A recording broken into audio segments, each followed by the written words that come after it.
പിതാവിനും പുത്രനും പരിശുദ്ധ റൂഹായ്ക്കും സ്തുതി. ആദ്യം മുതൽ നമ്മുടെ മേൽ തൻ്റെ കരുണയും മനോഗുണവും എന്നേക്കും ഉണ്ടായിരിക്കട്ടെ. ആമീൻ. ദൈവതിരുനാമത്തിന് മഹത്വം ഉണ്ടാകട്ടെ. ദൈവത്തിൻ്റെ വലിയ കൃപയാൽ വീണ്ടും ഒരു പ്രാവശ്യം കൂടി സ്വാന്തനമെന്ന ശുശ്രൂഷയിലൂടെ കർത്താവായ യേശു ക്രിസ്തു എന്നും ജീവിക്കുന്നു എന്ന ദൈവവചനം പ്രഘോഷിക്കുവാൻ തക്കവണ്ണം, സുവിശേഷം പ്രഘോഷിക്കുവാൻ തക്കവണ്ണം ദൈവം തമ്പുരാൻ എന്നെയും അനുവദിച്ചതോർത്ത് ദൈവത്തെ മഹത്വപ്പെടുത്തുന്ന എല്ലാവർക്കും എൻ്റെ സ്നേഹവന്ദനം. പ്രിയ സഹോദരങ്ങളെ, ഇന്നത്തെ ധ്യാനചിന്തയ്ക്കായി തിരഞ്ഞെടുത്തിട്ടുള്ളതായ വേദഭാഗം അപ്പോസ്തലനായ പൗലോസ്ലീഹ റോമർക്ക് എഴുതിയ ലേഖനം 8-ാം അധ്യായം 14-ാം തിരുവചനമാണ്. റോമർ 8:14. ദൈവാത്മാവ് നടത്തുന്ന ഏവരും ദൈവമക്കൾ ആകുന്നു. ദൈവാത്മാവ് നടത്തുന്ന ഏവരും ദൈവമക്കൾ ആകുന്നു. ആ ഒരു വാക്യം മാത്രം ചിന്തിക്കുവാൻ ഞാൻ ആഗ്രഹിക്കുകയാണ്. പ്രിയ ദൈവജനമേ, ഈ നാളുകളിൽ സുവിശേഷ രംഗത്തുള്ളവർ, സുവിശേഷം പ്രസംഗിക്കുന്നവർ, സുവിശേഷം കേൾക്കുന്നവർ, കൂട്ടായ്മ ആചരിക്കുന്നവരെല്ലാവരും ചിന്തിക്കുന്ന ഒരു കാര്യമാണ്, ഞാൻ ദൈവത്തെ അറിഞ്ഞവനാണല്ലോ, ഞാൻ യേശുവിൻ്റെ മകനാണല്ലോ, മകളാണല്ലോ, ഞാൻ സുവിശേഷം കേട്ടനുസരിച്ച് മുന്നോട്ട് പോവുകയാണല്ലോ, ദൈവാത്മാവാണല്ലോ എന്നെ നടത്തുന്നത്, ദൈവാത്മാവാണല്ലോ എന്നെ നടത്തുന്നത്, അപ്പോൾ ഞാൻ വലിയ കൃപയിൽ മുന്നോട്ട് പോവുകയാണല്ലോ എന്ന് പലപ്പോഴും ചിന്തിച്ചു പോകാറുണ്ട്. ചിന്തിക്കുന്നത് നല്ലതാണ്. പക്ഷേ നാം ഇടയ്ക്കൊന്ന് തിരിഞ്ഞു നോക്കണം, ദൈവാത്മാവ് തന്നെയാണോ എന്നെ നടത്തുന്നത് എന്ന്. പ്രിയപ്പെട്ടവരെ, ഇതുമായി ബന്ധപ്പെട്ടുകൊണ്ട് ഒരു വേദഭാഗം ചിന്തിക്കുവാൻ ആഗ്രഹിക്കുകയാണ്. മറ്റൊന്നുമല്ല, ദൈവാത്മാവ് നടത്തിക്കൊണ്ടിരുന്നതായ ഒരു മനുഷ്യൻ ഇടയ്ക്കൊന്ന് വീണുപോയി. ആ വീഴ്ച വലിയ ഭയങ്കരമായിരുന്നു. ഫെലിസ്ത്യരുടെ ആ കാലഘട്ടത്തിൽ ഇസ്രായേലിന് 20 സംവത്സരക്കാലം ന്യായപാലനം ചെയ്തവനായ ആ ശിംശോൻ്റെ കാര്യമാണ്, സാംസന്റെ കാര്യമാണ് ഇതിലൂടെ ചിന്തിക്കുവാൻ ബലഹീനനായി ഞാൻ ആഗ്രഹിക്കുന്നത്. വലിയ ദൈവകൃപയുള്ളവനായിരുന്നു. ദൈവത്തിൻ്റെ ആത്മാവ് അവൻ്റെ മേൽ ഉണ്ടായിരുന്നു. വീരശൂര പരാക്രമിയായിരുന്നു. അനേകം അത്ഭുതങ്ങൾ ചെയ്തവനായിരുന്നു ശിംശോൻ. പ്രിയപ്പെട്ടവരെ, അവൻ്റെ അത്ഭുതങ്ങളെക്കുറിച്ച് പരിശോധിക്കുമ്പോൾ 1, 2, 3 കാര്യങ്ങൾ അതുമായി ചിന്തിക്കുവാൻ ആഗ്രഹിക്കുകയാണ്. ന്യായാധിപന്മാരുടെ പുസ്തകം 14-ാം അധ്യായം 19-ാം വാക്യം. പിന്നെ യഹോവയുടെ ആത്മാവ് അവൻ്റെ മേൽ വന്നു. അവൻ അസ്കോലിലേക്ക് ചെന്ന് 30 പേരെ കൊന്ന് അവരുടെ ഉടുപ്പ് ഊരി കടം വീട്ടിയവർക്ക് വസ്ത്രം കൊടുത്തു. പ്രിയ സഹോദരങ്ങളെ, അതിൻ്റെ സാഹചര്യമൊന്നും ഞാൻ പറയുവാൻ ആഗ്രഹിക്കുന്നില്ല.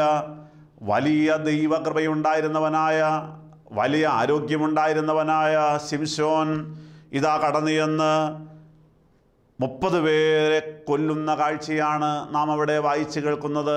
പ്രിയപ്പെട്ടവരെ, ഒരു സാധാരണ മനുഷ്യനേക്കാളുമല്ല അധികമായിട്ട് വലിയ ആരോഗ്യമുണ്ടായിരുന്നു, വലിയ ശക്തി ഉണ്ടായിരുന്നു. ദൈവാത്മാവ് അവൻ്റെ മേലുണ്ടായിരുന്നു, ദൈവകൃപയുണ്ടായിരുന്നു. അവൻ്റെ ശക്തിയുടെ രഹസ്യം എന്ന് പറയുന്നത് ക്ഷൗരം ചെയ്യാത്തതായ, അവൻ്റെ കത്രിക വയ്ക്കാത്തതായ അവൻ്റെ മുടിയിഴകളായിരുന്നുവല്ലോ.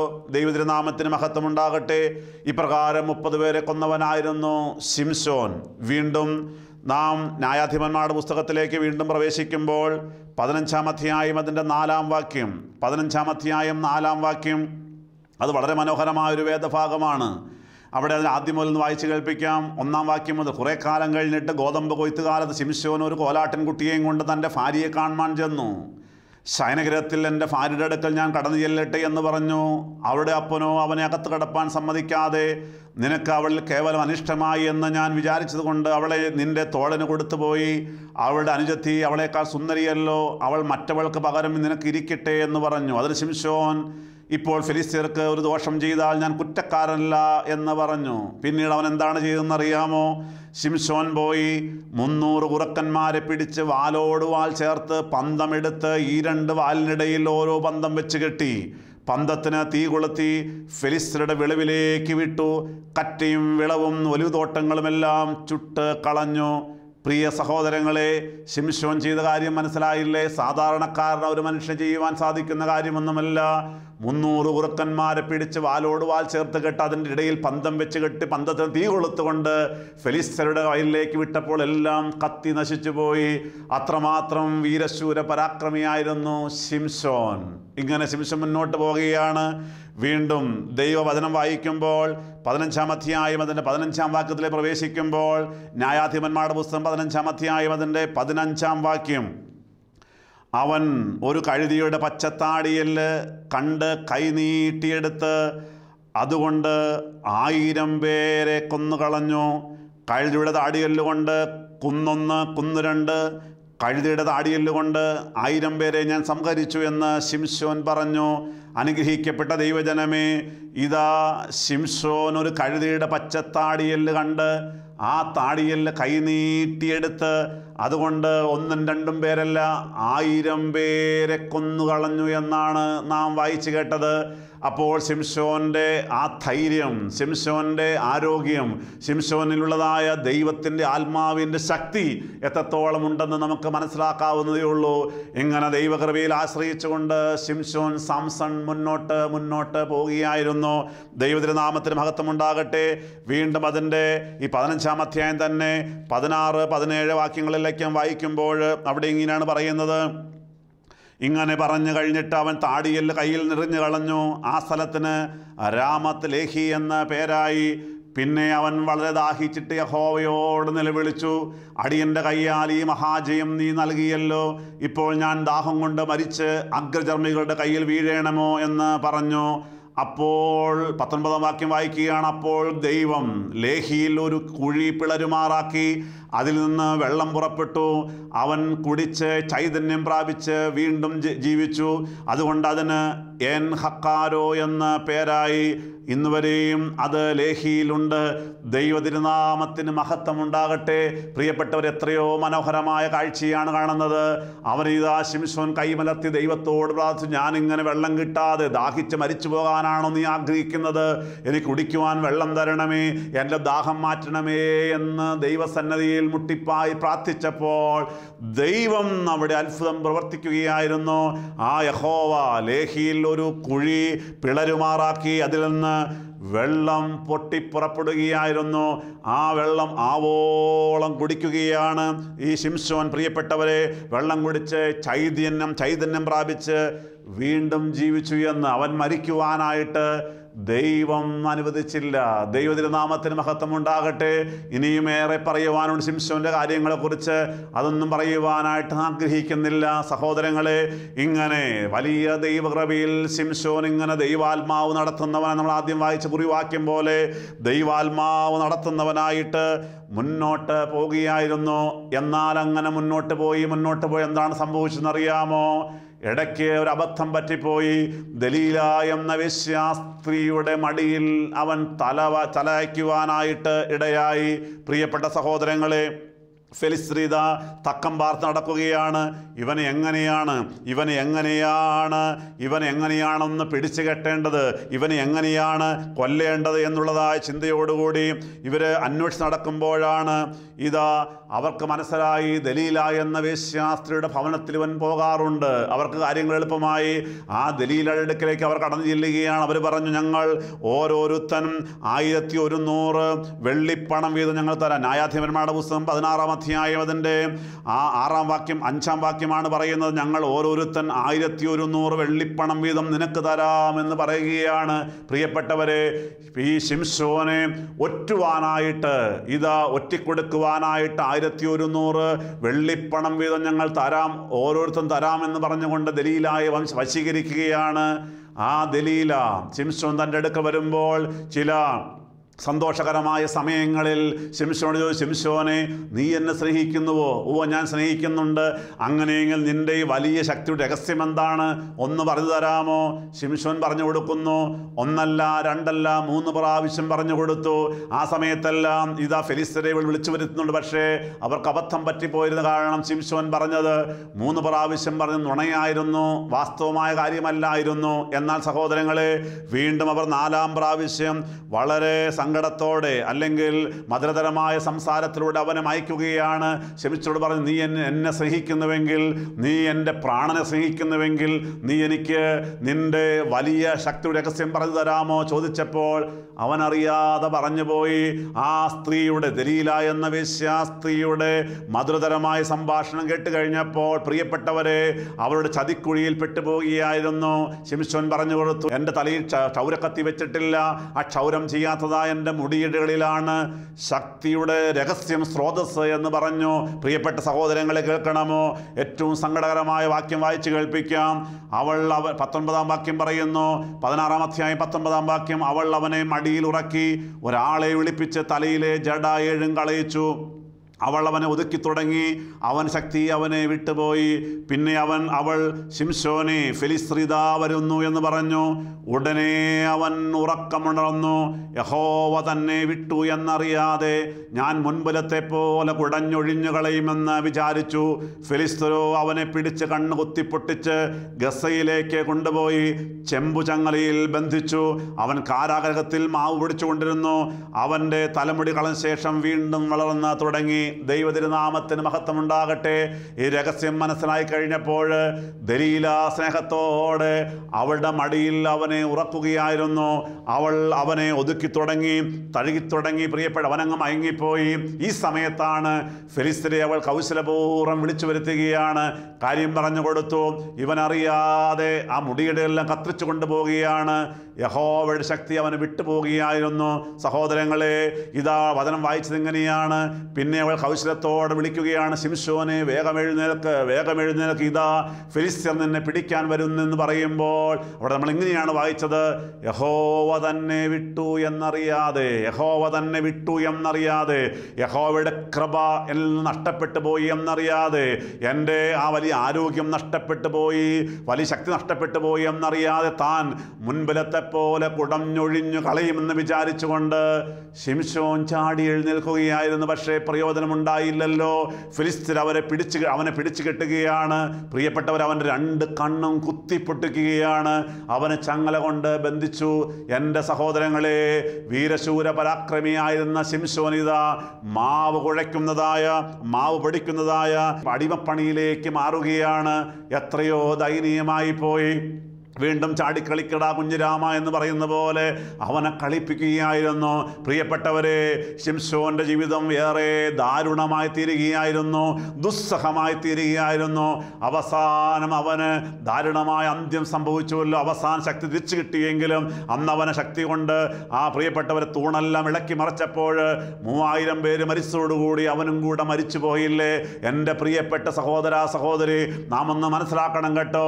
വീരശൂര പരാക്രമിയായിരുന്ന, ദൈവത്തിൻ്റെ കൃപയുണ്ടായിരുന്നതായ, വലിയ ശക്തി ഉണ്ടായിരുന്നതായ, ഇസ്രായേലിന് ന്യായാധിപനായിരുന്ന ശിംശോൻ എവിടെയാണ് പിഴച്ചത്? എവിടെയാണ് അബദ്ധം പറ്റിയത്? മറ്റൊന്നുമല്ലല്ലോ, ദലീല എന്ന വേശ്യാസ്ത്രീയുടെ മടിയിൽ തലവെച്ച് കിടക്കുവാനിടയായി. ദൈവതിരുനാമത്തിന് മഹത്വമുണ്ടാകട്ടെ. യഹോവ തന്നെ വിട്ടു എന്നറിയാതെ അവനിതാ ചാടി എഴുന്നേൽക്കുകയായിരുന്നാൽ യഹോവ വിട്ടുപോയിരുന്നു, കൃപ നഷ്ടപ്പെട്ടു പോയിരുന്നു. ദൈവതിരുനാമത്തിന് മഹത്വമുണ്ടാകട്ടെ. സഹോദരങ്ങളെ, ഒരു വേദശാസ്ത്ര പണ്ഡിതൻ ഇപ്രകാരം അഭിപ്രായപ്പെട്ടു, at the moment of sin, the spirit of God departure from Samson എന്ന് ദൈവതിരുനാമത്തിന് മഹത്വമുണ്ടാകട്ടെ. sin, പാപം. എപ്പോഴാണോ ശിംശോൻ പാപത്തിലേക്ക് വീണത്, at the moment of sin, അതേ സമയം തന്നെ the spirit of God departure from Samson, ദൈവത്തിൻ്റെ ആത്മാവ് ശാംസണിൽ നിന്ന് പുറപ്പെട്ടു പോയിരുന്നുവെന്ന്. അതുകൊണ്ടാണ് ആ വലിയ ദാരുണം അവന് സംഭവിച്ചത്. എൻ്റെ പ്രിയ സഹോദരങ്ങളെ, ഞാൻ ആദ്യം വായിച്ച കുറിവാക്യത്തിലേക്ക് മടങ്ങി വരട്ടെ. ദൈവാത്മാവ് നടത്തുന്ന ഏവനും ദൈവത്തിൻ്റെ മക്കളാകുന്നു. സന്തോഷമാണ്. പക്ഷേ ചോദിക്കട്ടെ, ഇന്ന് എന്നെ കേൾക്കുന്ന പ്രിയപ്പെട്ടവരെ, ദൈവാത്മാവ് നടത്തുന്നു എന്ന് അഭിമാനിക്കുമ്പോഴും ഞാൻ വർഷങ്ങളായി പ്രസംഗിക്കുന്നു, പാട്ടുപാടുന്നു, കൂട്ടായ്മ ആചരിക്കുന്നു, ഞാൻ പള്ളിയിൽ പോകുന്നു, ആരാധിക്കുന്നു, ഇന്നിന്ന ശുശ്രൂഷകളെല്ലാം ചെയ്യുന്നു എന്നെല്ലാം പറഞ്ഞ് മുന്നോട്ട് പോകുമ്പോഴും വാസ്തവത്തിൽ ദൈവാത്മാവാണോ നടത്തുന്നത്? അതോ പാപത്തിൻ്റെ പടുകുഴിയിലേക്ക് ആരെങ്കിലും വീണുപോയിട്ടുണ്ടോ? sin, പാപം ജീവിതത്തിൽ കടന്നു വന്നിട്ടുണ്ടോ? പാപത്തിലൂടെയാണോ പോകുന്നത്? എങ്കിൽ തിരിച്ചറിയണമേ, ദൈവാത്മാവ് നഷ്ടപ്പെട്ടു പോയിട്ടുണ്ട്. പ്രിയപ്പെട്ട സഹോദരങ്ങളെ, പലരും വീണ് കിടക്കുകയാണ്. പലരും പാപത്തിൻ്റെ പടുകുഴിയിൽ വീണ് കിടക്കുകയാണ് കേട്ടോ. അതുകൊണ്ട് ഈ നാളുകളിൽ ഒരു സത്യകുംഭസാരം നടത്തുവാൻ തയ്യാറാകുമോ? യിരെമ്യാ പ്രവാചന പുസ്തകം 8-ാം അധ്യായം അതിൻ്റെ 4 മുതൽ വായിക്കുമ്പോൾ, യിരെമ്യാ പ്രവാചന പുസ്തകം 8-ാം അധ്യായം 4 മുതൽ വായിക്കുമ്പോൾ ദൈവത്തിൻ്റെ വചനം പറയുകയാണ്, നീ അവരോട് പറയേണ്ടതെന്ന് യഹോവ ഇപ്രകാരം അരുളി ചെയ്യുന്നു, ഒരുത്തൻ വീണാൽ എഴുന്നേൽക്കുകയില്ലയോ? ഒരുത്തൻ വഴിതെറ്റിപ്പോയാൽ മടങ്ങി വരികയില്ലയോ? യെരൂശലേമിലെ ഈ ജനമോ ഇടപെടാതെ പിന്മാറ്റമായി പിന്മാറിയിരിക്കുന്നതും വഞ്ചന മുറുകെ പിടിച്ചുകൊണ്ട് മടങ്ങി വരുവാൻ മനസ്സില്ലാതിരിക്കുന്നതും എന്ത്? വീണ്ടും വായിക്കട്ടെ. ഞാൻ ശ്രദ്ധ വെച്ച് കേട്ടു, അവർ നേര് സംസാരിച്ചില്ല. അയ്യോ, ഞാൻ എന്ത് ചെയ്തു പോയി എന്ന് പറഞ്ഞ് ആരും തന്നെ ദുഷ്ടതയെക്കുറിച്ച് അനുതപിച്ചില്ല എന്ന്. പ്രിയ സഹോദരങ്ങളെ, ഓരോ കുമ്പസാരക്കൂട്ടിലും കർത്താവ് വലിയ ദാഹത്തോടെ എഴുന്നള്ളി വരുന്നുണ്ട്. ഒരു വ്യക്തി പള്ളിയിലേക്കോ ചാപ്പലിലേക്കോ ഒരു ധ്യാന കേന്ദ്രത്തിലേക്കോ കുമ്പസാരിക്കുവാൻ, വിശുദ്ധ കുമ്പസാരം നടത്തുവാനായിട്ട്, പരിശുദ്ധ സഭയുടെ കൂദാശിയായ ആ വിശുദ്ധ കുമ്പസാരം അനുഷ്ഠിക്കുവാനായിട്ട് പള്ളിയിലേക്ക് കടന്നു വരുമ്പോൾ നമ്മുടെ കർത്താവിന് എന്ത് സന്തോഷമാണെന്നറിയാമോ? ഇതാ എൻ്റെ മോൻ വരുന്നുണ്ടല്ലോ, എൻ്റെ മോൾ വരുന്നുണ്ടല്ലോ. ജീവിതത്തിൽ വന്നുപോയ വീഴ്ച ഒന്ന് ഏറ്റുപറയുവാനായിട്ട്, ഒന്ന് എഴുന്നേൽക്കുവാനായിട്ട്, എൻ്റെ കരം പിടിക്കുവാനായിട്ട് എൻ്റെ മോൻ വരുന്നുണ്ടല്ലോ, എൻ്റെ മോൾ വരുന്നുണ്ടല്ലോ. യേശുവിന് വലിയ സന്തോഷമാണ്. പക്ഷേ ആ വന്യനായ വൈദികൻ്റെ മുമ്പിൽ മുട്ടുമടക്കിയിരിക്കുമ്പോൾ പ്രിയപ്പെട്ട യേശു തമ്പുരാൻ നമ്മുടെ മധ്യത്തിലുണ്ട്, മറന്നു പോകല്ലേ. യേശു നോക്കുകയാണ്. ഞാൻ ശ്രദ്ധ വെച്ച് കേട്ടു, ആരും എന്നോട് അനുദപിച്ച് സംസാരിച്ചില്ല. അയ്യോ, ഞാൻ ഇന്ന തെറ്റ് ചെയ്തു പോയി എന്ന് ആരും എന്നോട് പറഞ്ഞില്ല എന്ന്. പ്രിയപ്പെട്ട സഹോദരങ്ങളെ, എൻ്റെയും നിങ്ങളുടെയും കുമ്പസാരക്കൂട്ടിലേക്ക് നോക്കിക്കൊണ്ട് യേശു തമ്പുരാൻ വേദനിക്കുകയാണെങ്കിൽ ഈ നാളുകളിൽ ഒരു വലിയ നോമ്പിൻ്റെ അനുഭവത്തിലൂടെ കടന്നു പോകുകയല്ലേ സഹോദരങ്ങളെ? ചോദിക്കട്ടെ, ഇപ്രാവശ്യമെങ്കിലും ഒന്ന് കുമ്പസാരിക്കുവാൻ സാധിക്കുമോ? ദൈവ തിരുനാമത്തിന് മഹത്വമുണ്ടാകട്ടെ. യേശുവേ, ഞാൻ ഇന്ന തെറ്റ് ചെയ്തു പോയി. അത് ഇന്നലത്തെ മാത്രമല്ല, മിനിങ്ങാന്ന് മാത്രമല്ല, നമ്മുടെ കഴിഞ്ഞകാല ജീവിതത്തിലേക്ക് നോക്കണം സഹോദരങ്ങളെ. നമ്മുടെ ബാല്യകാലമുണ്ട്, കൗമാരകാലമുണ്ട്, യൗവനപ്രായമുണ്ടായിരുന്നു, സ്കൂളിൽ പഠിച്ചു, കോളേജിൽ പഠിച്ചു, ഹോസ്റ്റൽ ജീവിതമായിരുന്നു, ജോലി കിട്ടിയ സമയമുണ്ടായിരുന്നു, വിവാഹത്തിന് മുമ്പുള്ള കാലഘട്ടമുണ്ട്, ശേഷമുള്ള കാലഘട്ടങ്ങൾ, ഒരു 10 വർഷം മുൻപ്, 5 വർഷം മുൻപ്, കഴിഞ്ഞ വർഷം, ഇന്നലെ, ഇന്ന് എല്ലാം ഒന്ന് നോക്കിയിട്ട്, ഓർത്ത് നോക്കിയിട്ട്, എൻ്റെ യേശുവേ, ഞാൻ ഇന്ന തെറ്റ് ചെയ്തു പോയി എന്ന് ഒന്ന് അനുതാപത്തോടെ, കണ്ണുനീരോടെ ആ വിശുദ്ധ കുമ്പസാരത്തിലൂടെ ഏറ്റുപറയുവാൻ തയ്യാറാകുന്നുവെങ്കിൽ, യേശുവിൻ്റെ ആർദ്രതയുള്ളതായ പാപമോചിക്കുന്നതായ കരം നീട്ടിക്കൊണ്ട്, പ്രിയപ്പെട്ടവരെ, ബഹുമാനപ്പെട്ട വൈദികൻ നിങ്ങളുടെ ശിരസിൽ കൈവച്ച് പ്രാർത്ഥിക്കുമ്പോൾ യേശുവിന് തങ്കച്ചോരയാൽ പാപങ്ങൾ കഴുകിത്തരുവാൻ കർത്താവ് തയ്യാറാണ്. സഹോദര സഹോദരി, ഒരാഗ്രഹമുണ്ടാകുമോ ഹൃദയത്തിൽ? അതുകൊണ്ട് വീണ് കിടക്കുകയാണോ? എഴുന്നേൽക്കണ്ട പ്രിയപ്പെട്ടവരെ. അപ്പോസ്തലനായ പൗലോസ്ലീഹ 1 കൊരിന്ത്യർ ലേഖനം 10-ാം അധ്യായം 12-ാം വാക്യത്തിൽ പ്രകാരം നമ്മൾ ഉദ്ബോധിപ്പിക്കുന്നുണ്ട്. 1 കൊരിന്ത്യർ ലേഖനം 10:12 പറയുകയാണ്, ആകയാൽ താൻ നിൽക്കുന്നു എന്ന് തോന്നുന്നവൻ വീഴാതിരിപ്പാൻ ശ്രദ്ധിച്ചു കൊള്ളട്ടെ എന്ന്. ആകയാൽ താൻ നിൽക്കുന്നു എന്ന് തോന്നുന്നവൻ വീഴാതിരിപ്പാൻ നോക്കിക്കൊള്ളട്ടെ എന്ന്. പ്രിയപ്പെട്ട സഹോദരങ്ങളെ, ശുശ്രൂഷയുടെ മുഖത്തായിരിക്കാം, സുവിശേഷ രംഗത്തായിരിക്കാം, ഞാൻ ഉൾപ്പെടെ പറയട്ടെ, ഞാനും നിങ്ങളും വീണ് പോകല്ലേ. പൗലോസ്ലീഹ പറയുകയാണ്, ഏതെങ്കിലും രീതിയിൽ വീണ് പോകല്ലേ. പ്രത്യേകിച്ച് ഈ ആധുനിക കാലഘട്ടത്തിൽ ഇൻ്റർനെറ്റിൻ്റെയും മൊബൈൽ ഫോണിൻ്റെയും വാട്സാപ്പിൻ്റെയും യൂട്യൂബിൻ്റെയും ഫേസ്ബുക്കിൻ്റെയും ലോകത്തിൽ പ്രിയപ്പെട്ടവരെ, അരുതാത്ത SMS സന്ദേശങ്ങൾ വന്നേക്കാം, മറുപടി അയക്കരുത്. മിസ് കോളുകൾ വന്നേക്കാം, മറുപടിക്കായി തിരിച്ചു വിളിക്കുവാൻ ശ്രമിക്കരുത്. ഇൻ്റർനെറ്റിലെ അരുതാത്ത കാഴ്ചകൾ കണ്ടുകൊണ്ട് പ്രിയപ്പെട്ടവർ, നമ്മുടെ കണ്ണുകൾ ആ പാപത്തിൻ്റെ അശുദ്ധിയിലേക്ക് പോകല്ലേ. അങ്ങനെയൊക്കെ സംഭവിച്ചിട്ടുണ്ടെങ്കിൽ ഞാനും നിങ്ങളും വീണ് പോയിട്ടുണ്ട്. സഹോദര സഹോദരി, വീഴല്ലേ. അല്ല, വീണാൽ തന്നെ എഴുന്നേൽക്കുവാൻ ഇപ്പോൾ അവസരമുണ്ടല്ലോ. ആ പരിശുദ്ധ കുമ്പസാരം എന്ന കൂദാശയിലൂടെ ഒന്ന് ഏറ്റുപറയുവാൻ തയ്യാറാകുമോ? പ്രിയപ്പെട്ട സഹോദരങ്ങളെ, അതുകൊണ്ട് ഇന്ന് നമുക്ക് തീരുമാനമെടുക്കണ്ടേ. വീണ് കിടക്കുകയാണെങ്കിൽ എഴുന്നേൽക്കുവാനായിട്ട് തീരുമാനമെടുക്കണ്ടേ. ദൈവതിരുനാമത്തിന് മഹത്വമുണ്ടാകട്ടെ.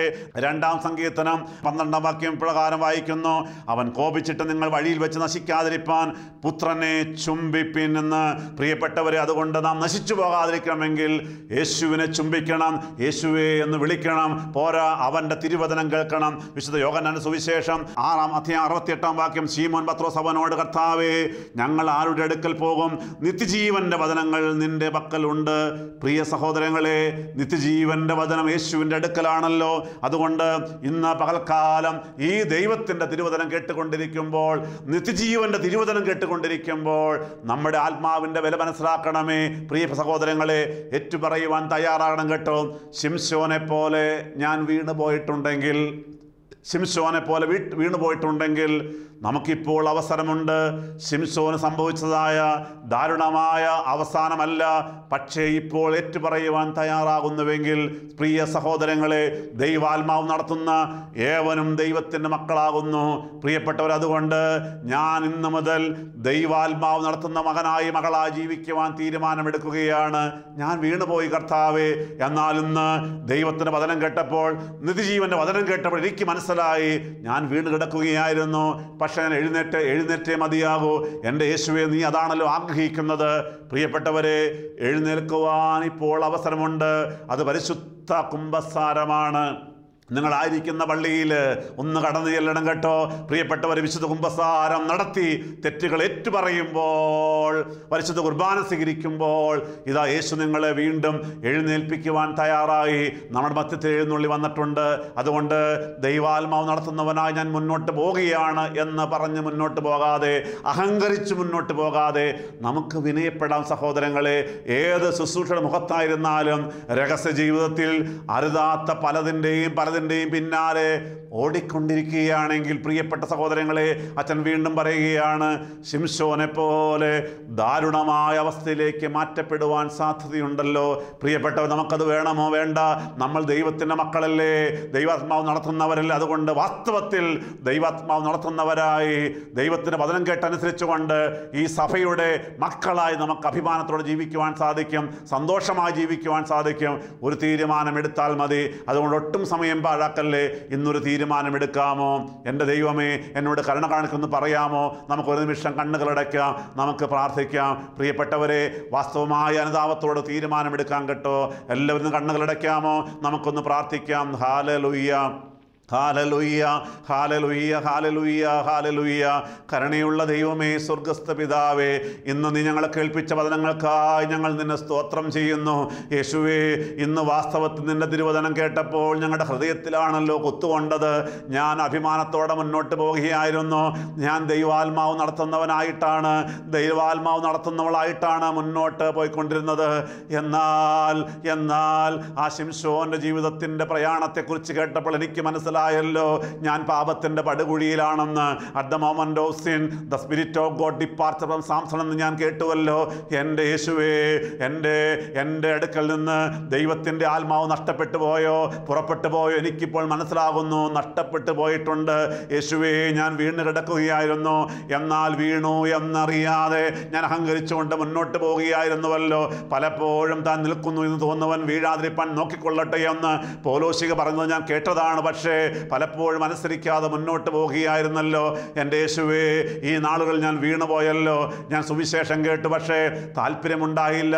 സുവിശേഷ താല്പര്യം കുറഞ്ഞു പോയി.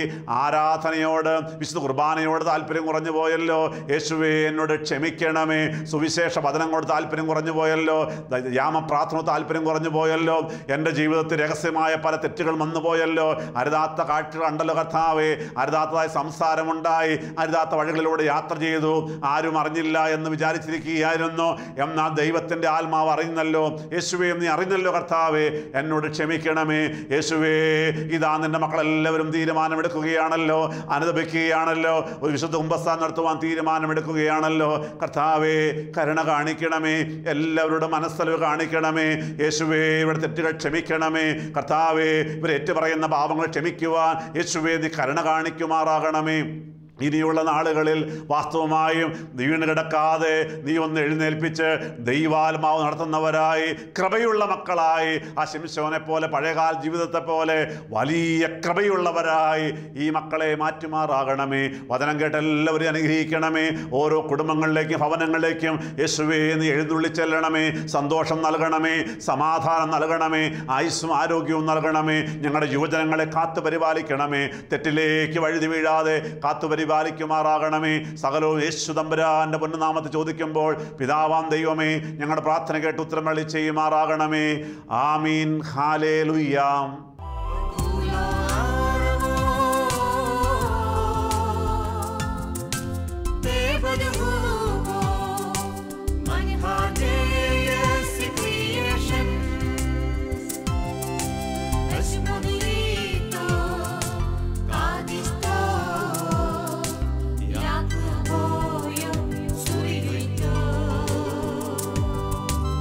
But